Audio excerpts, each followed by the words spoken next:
And he can come. And he can come. Sammy, good morning. Morning.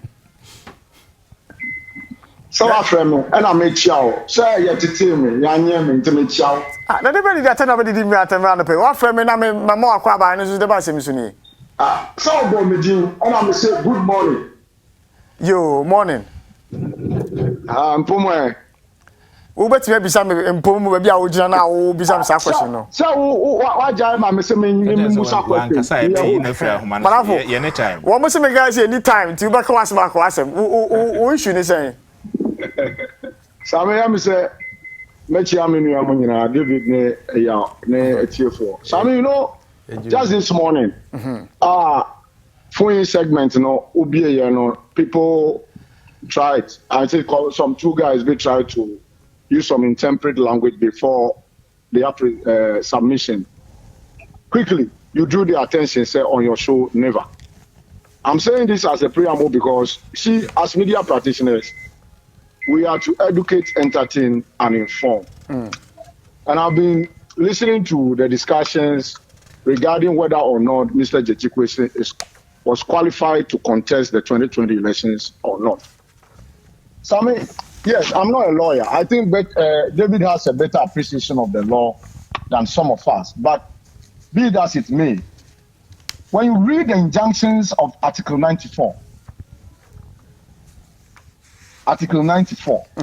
straight to 2, and with all respect, let me just quote. It said, a person shall not be qualified to be a member of parliament if he, A, owes allegiance to a country other than Ghana.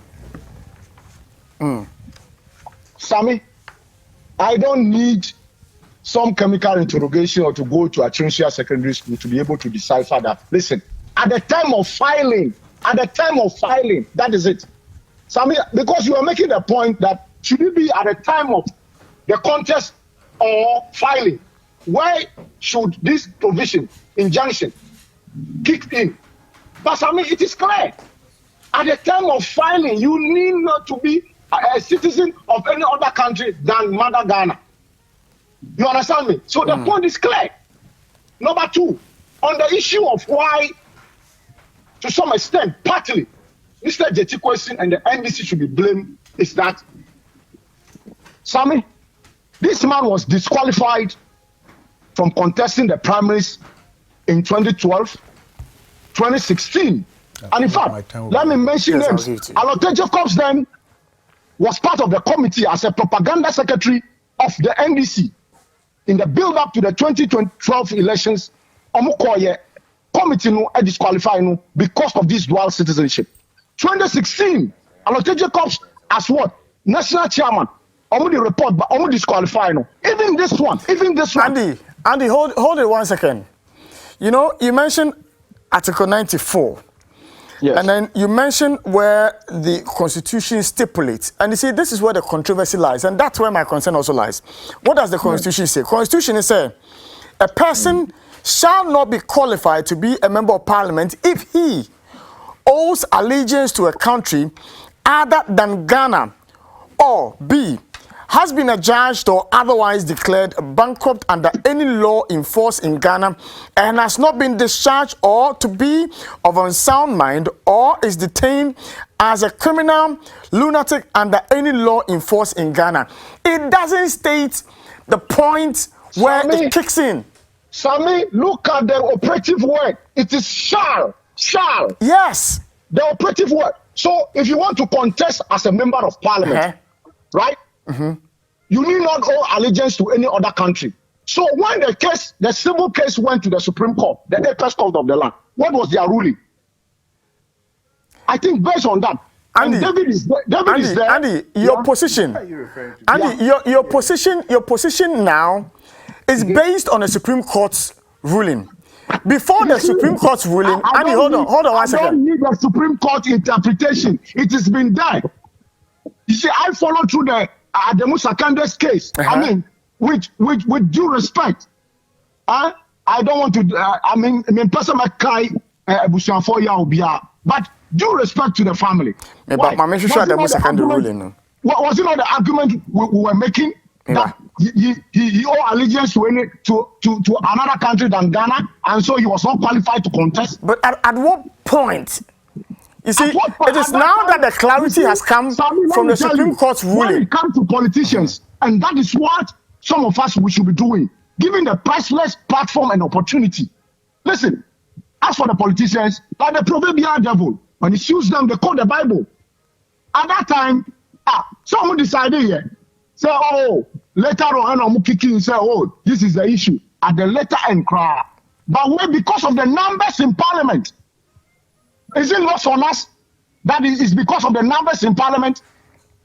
The MPP would like to have some slim majority because of the numbers, and the NDC too, as we speak, because that as in no by-election is very critical and crucial to them because they need the numbers to be able to lobby and force the government to negotiation. So, Sammy, it is the numbers that has occasioned this. And so it shouldn't be lost on us. But my point is that, Sammy, if I want to serve Mother Ghana after working elsewhere, and I think that I'm on pension, I want to come and save Mother Ghana. Listen, let me do the needful. Gyekye Quason. You see, he was torn between two issues.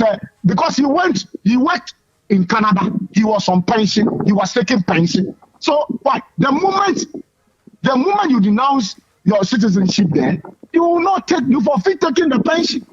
So he was torn between those things.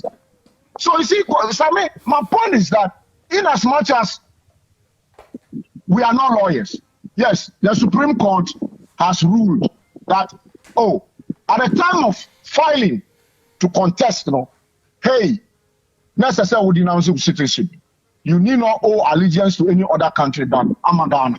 So on that score, listen, old records should be expunged from Parliament, and you cease to be a member of the Legislative Assembly of Ghana. So it should be clear. And you see, lawyer David Waho, they know the law. This will go into the books as we call a landmark case that will guide future engagement of all politicians. But Sammy, you see,